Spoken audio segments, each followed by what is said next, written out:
Saudara-saudara sekalian, Allah Subhanahu wa taala berfirman di dalam Al-Qur'an, "Wa fi anfusikum afala tubsirun." Di dalam penciptaan dirimu ada tanda-tanda kebesaran Allah. Apakah kamu tidak memperhatikannya? Hal ini juga senada diucapkan oleh ulama-ulama tasawuf sebagaimana dikatakan man talabal maulana bi ghairi nafsi faqad dalla dalalam ba'ida. Barang siapa yang mencari Tuhannya di luar dirinya, maka ia akan tersesat sejauh-jauhnya. Dan semuanya saudara-saudara sekalian berhubungan dengan sabda Rasulullah Sallallahu Alaihi Wasallam, "Man arafa nafsahu faqad arafa rabbahu." Barang siapa yang mengenal dirinya, maka ia akan mengenal Tuhannya. Dalil-dalil di atas tadi saudara-saudara sekalian menunjukkan bahwa orang yang tidak mengkaji dirinya, mempelajari dirinya, sibuk dengan dirinya sendiri, maka ia akan sangat jauh dari Allah Subhanahu wa taala. Walaupun dia siang hari, malam hari belajar terus untuk bagaimana caranya dia bisa mendekatkan diri kepada Allah Subhanahu wa taala, tapi dia tidak mengkaji dirinya, mempelajari dirinya, maka dia akan sulit untuk bertemu atau berjumpa dengan Allah Subhanahu wa taala.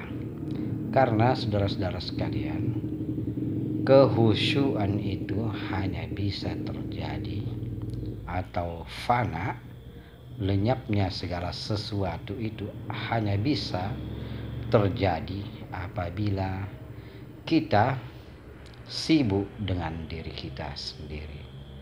Bagaimana kita mengatur napas kita, mengatur gerak kita, menjaga penglihatan kita, penciuman kita, pendengaran kita, kata-kata kita, langkah-langkah kita, perasaan kita, ingatan kita, semua kita jaga jangan sampai terlepas dari makna zikrullah, mengingat Allah Subhanahu wa taala.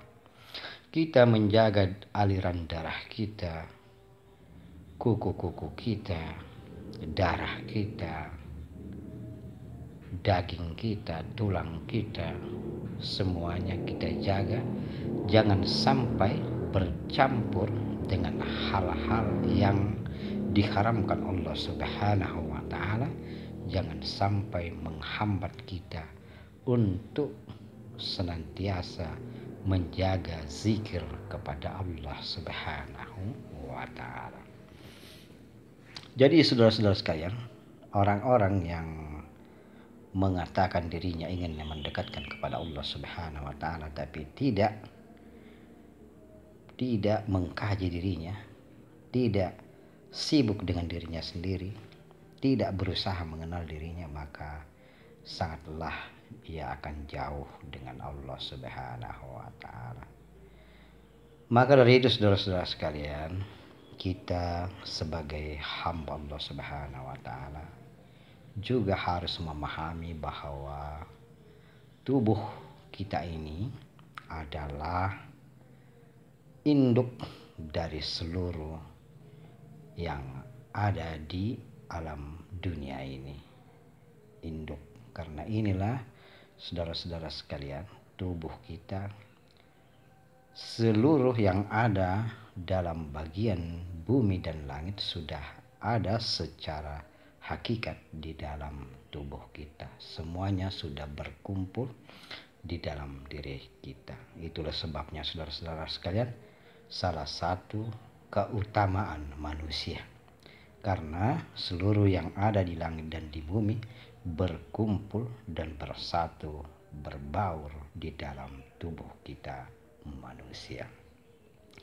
Maka dari itu saudara-saudara sekalian, sangatlah sulit untuk kita khusyuk, untuk menfanakan diri kepada Allah Subhanahu wa taala apabila kita tidak sibuk untuk mengkaji diri kita.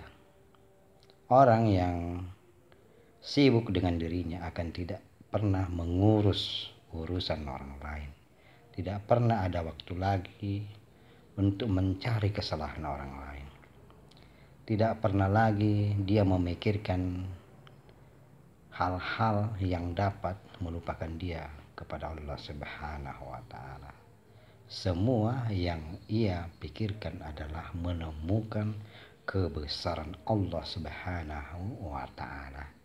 Dia tidak berpikir lagi bagaimana kenikmatan surga, bagaimana kedahsyatan neraka. Itu sudah tidak terpikirkan oleh orang-orang yang mendalami ilmu tasawuf. Karena mereka cuma satu, yaitu tujuan hidup mereka adalah menghambakan diri kepada Allah Subhanahu wa taala. Maka dari itu saudara-saudara sekalian, mulai saat ini kita harus benar-benar menyadari bahwa tujuan kita hidup di dunia tidak lain adalah untuk mengingat Allah, menyembah Allah, dan mengenal Allah Subhanahu wa taala. Dan mudah-mudahan saudara-saudara sekalian, dengan keinginan seperti itu kita akan dipertemukan atau kita akan berjumpa dengan Allah Subhanahu wa taala kelak dengan izin dan ridhonya. Dan mudah-mudahan kesemuanya itu akan terjadi pada diri kita. Amin, amin, amin ya rabbal alamin.